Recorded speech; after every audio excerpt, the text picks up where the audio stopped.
দুনিয়াতে নাই। কিতাবের মধ্যে লেখে যে অমনিতেই পরক্ষণে খোঁজ খবর নিয়ে শোনা যায় যে না ওমরে ফারুক দুনিয়াতে বিদায় হয়ে গেছেন। আয়াতটা অত্যন্ত বরকতি আয়াত, এজন্য খুতবার মধ্যে তেলাওয়াত করা হয়, একদম শেষে পড়া হয়। এই আয়াতের মধ্যে আল্লাহ পাক তিনটা আদেশ করছেন আর তিনটে নিষেধ করছেন। আল্লাহ পাক বলছেন ইয়াইযুকুম, আমি আল্লাহ পাক তোমাদেরকে ওসিয়ত করতেছি, আদেশ করতেছি, নসিহত করতেছি, এই কাজগুলো তোমরা করো, তাইলেই তোমরা মুমিন হতে পারবা। তিনটা আদেশ কি? এক নাম্বার, আল্লাহ পাক ইন্নাল্লাহ ইয়া'মুরুকুম বিল আদল, তোমরা ইহসান ওয়ালা হয়ে যাও, ইহসান ওয়ালা হয়ে যাও, ন্যায় বিচার প্রতিষ্ঠা করো। দুই নাম্বার, ভালো ব্যবহারকারী ওয়ালা হয়ে যাও। তিন নাম্বার, আত্মীয় স্বজনের সাথে তাদের হক আদায় করো ঠিক মতে, তাদের সাথে মুআমালা মুআশারা এটা ঠিক রাখো। আল্লাহ পাক আদেশ করতেছেন ন্যায় বিচার প্রতিষ্ঠা করো। এ সম্পর্কে আল্লাহ পাকের কোরআন বলতেছেন ইয়া আইয়ুহাল্লাযীনা আমানু কুমু কাওয়ামিনা বিল কিসতি শুহাদাআ লিল্লাহ। আল্লাহ পাক বলেন দুনিয়ার বুকে তোমরা ন্যায় বিচার প্রতিষ্ঠা করো, সত্যর কথা সাক্ষী দিয়ে দাও। যদি সত্যর সাক্ষী দিতে দিয়া যদিও তোমার বাবার বিরুদ্ধে সাক্ষী দিতে হয় তারপরে সত্য সাক্ষী দিয়ে দাও, মার বিরুদ্ধে সাক্ষী দিতে হলে দিয়ে দাও, যদি এমনকি তোমার নিজের বিপক্ষেও সাক্ষীটা দেয় তারপরে সত্য তোমার ন্যায় বিচার প্রতিষ্ঠা করো। এক তরটা ইনসাফ বলা হয়ে যাও। দুই নাম্বার, ভালো ব্যবহারকারী বলা হয়ে যাও।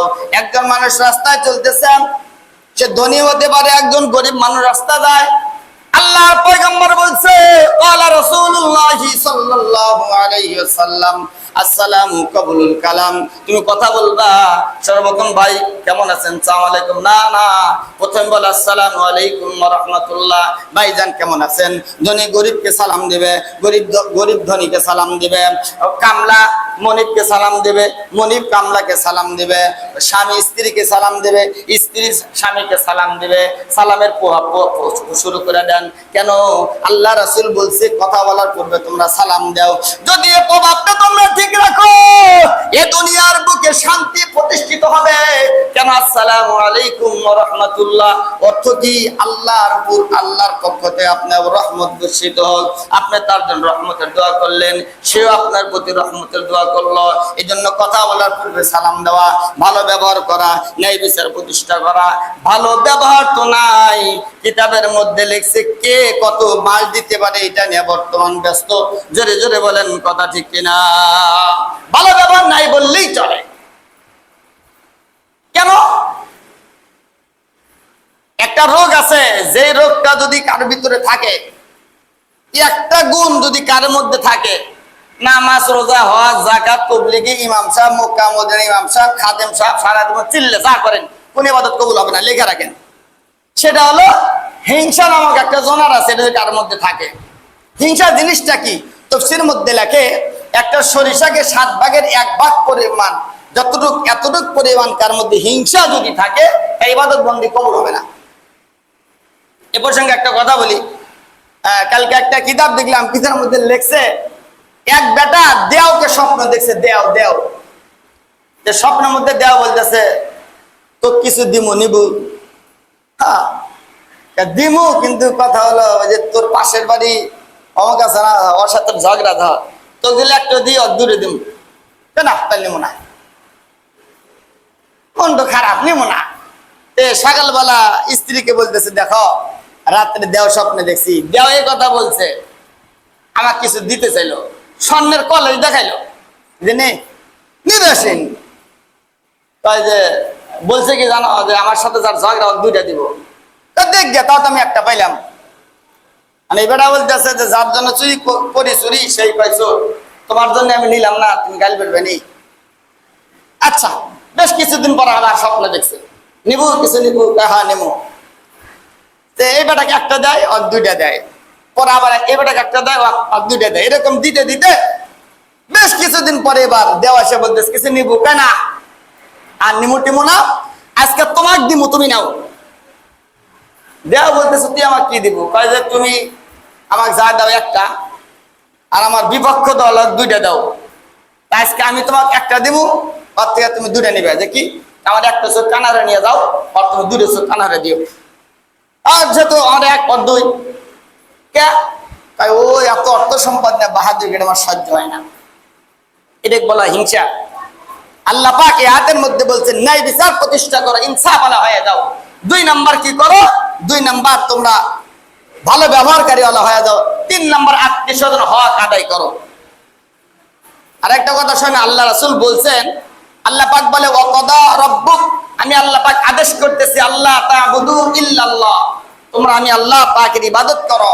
আর ইবাদত করার পরই ওয়াবিল ওয়ালিদাইনি ইহসানা, তোমার মা বাবার খেদমত করো। এই আয়াতের প্রেক্ষাপটে সাহাবায়ে কেরাম বলে ইয়া রাসূলুল্লাহ, যাদের মা বাবা মারা গেছে তারা কেমনে খেদমত করব? আল্লাহ রাসূল বলে যাদের মা বাবা মারা গেছে তাদের 3টা কাজ করলেই মা বাবা কবর থেকে সব পাইবে, খেদমত করা হবে। কি? 1 নাম্বার তার জন্য দান সদকা করো, বেশি বেশি দান করো। 2 নাম্বার তার জন্য দোয়া করো। আর 3 নাম্বার তোমার মা অথবা বাবা তার যে আত্মীয়স্বজন ছিল তাদের সাথে ভালো ব্যবহার করো। দেখেন একটার সাথে একটা মিল আছে। বাপের চাচাতো ভাই কি বাপের খালাতো ভাই আইছে, পোলাপান এমন ভাব করে যে জীবন একসেই নেই না, অথচ সে টোটাল ডিটেলস বলতেছে যে আমি তোমার বাপের এই হই ওই হই, তারা চিনতেছে না। এই জন্য আল্লাহ পাক বলছেন তোমরা ন্যায় বিচার প্রতিষ্ঠা করো। 2 নাম্বার তোমরা ভালো ব্যবহারকারী ওয়ালা হয়ে যাও। 3 নাম্বার আত্মীয় স্বজনের সাথে সুন্দর ব্যবহার করো। এই প্রসঙ্গে তাফসীরের মধ্যে ছোট্ট একটা কথা লেখা আছে, আমি আলোচনা করার মধ্যে বলে দিয়ে যাই। আল্লাহ রাসূল সাল্লাল্লাহু আলাইহি ওয়াসাল্লাম বলেন, মক্কা থেকে মদিনা থেকে সর্বনিম্ন 350 কিলোমিটার রাস্তা দূরে একটা যুবক বাস করত। মাঝে মধ্যেই মক্কা মদিনায় তিনি যাইতেন রাসূলের রওজা জিয়ারত করার জন্য। এই যুবক এবার মক্কা মদিনায় রওনা করছে। মুসলমান বর্তমান যারা হজে গেছেন দেখছেন মক্কা মধ্যে অসংখ্য গাছ এখন দেখা যায়। আজ থেকে প্রায় 1400 বছর পূর্বের কথা। তখন এত বড় গাছ গাছালি ছিল না, বিশাল চটিয়াল ময়দান। পায়ে হেঁটে রওনা করছে, কারো 6 মাস লাগছে, 1 বছরও লাগছে, 3 মাস লাগছে, 2 মাস লাগছে। এবার যুবক একটা ঘোড়ার পিঠে সওয়ার হইয়া মদিনার দিকে রওনা করছে।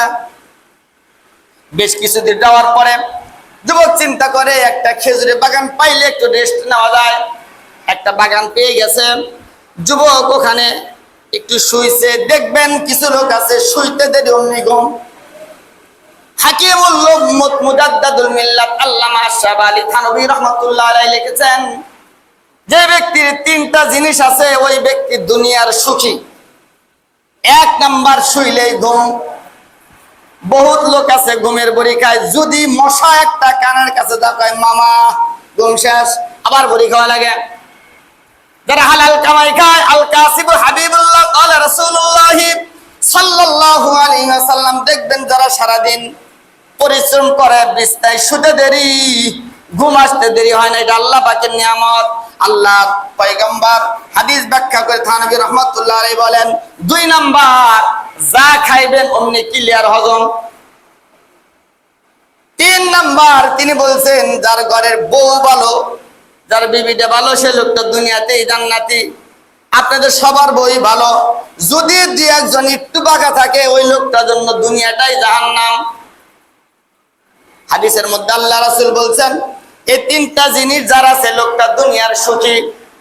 এবার যুবক শুইছে, অমনিতে ঘুমায়া পড়ছে। বেশ কিছুক্ষণ পরে খেজুর গাছের ফাঁকা দিয়ে সূর্য তখন চোখে লাগছে, যুবকের ঘুম ভেঙে যায়। কি ব্যাপার, আমার ঘোড়াটা কই? এখানেই তো বাঁধা ছিল। দেখতেছে ঘোড়াটা দূরে হাঁটতেছে আর খাইতেছে। কিন্তু মুসলমান কিতাবের মধ্যে লেখছে যেখান হাঁটতেছে ওখানে ছোট্ট ছোট্ট খেজুরের চারা বোনা ছিল। ঘোড়ার পা যেই চারার উপর পরে অমনিতেই চারাটা মারা যাচ্ছে। এই জমির মালিক ছিল একটা বৃদ্ধা বুড়ো। এই বুড়ো আসছে, জমির সাইডে দাঁড়াইছে, ঘোড়াকে তাড়াইতে চায়, ঘোড়া কিন্তু তাড়াইতেছে না, যাইতেছে না।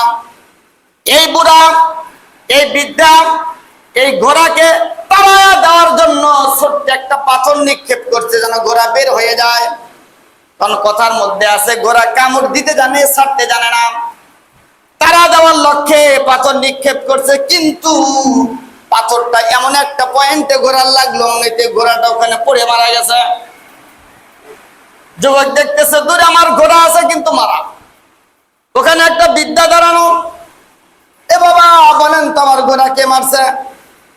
ওই যে আল্লাহ পাকের কোরআন বলছে, ইয়া আইয়ুহাল্লাযীনা আমানু কুমু কাওয়ামিনা বিল কিসতি শুহাদা লিল্লাহ। দুনিয়াতে নাই বিচার প্রতিষ্ঠা করো, সত্যের সাক্ষী দিয়ে দাও। এবার বিদ্যা বলতেছে তোমার ঘোড়াটা আমি মারছি বাবা, কিন্তু মারার উদ্দেশ্যে কিন্তু মারি নাই, তারা দেওয়ার উদ্দেশ্যে মারছি। এমন একটা পয়েন্টে পাথরটা লাগলো, অমনিতেই ঘোড়াটা জমিনে পড়ে গেছে। চাও কি চাও? ঘোড়ার বিনিময়ে আমি তোমাকে ঘোড়া দিব, টাকা চাও টাকা দিব।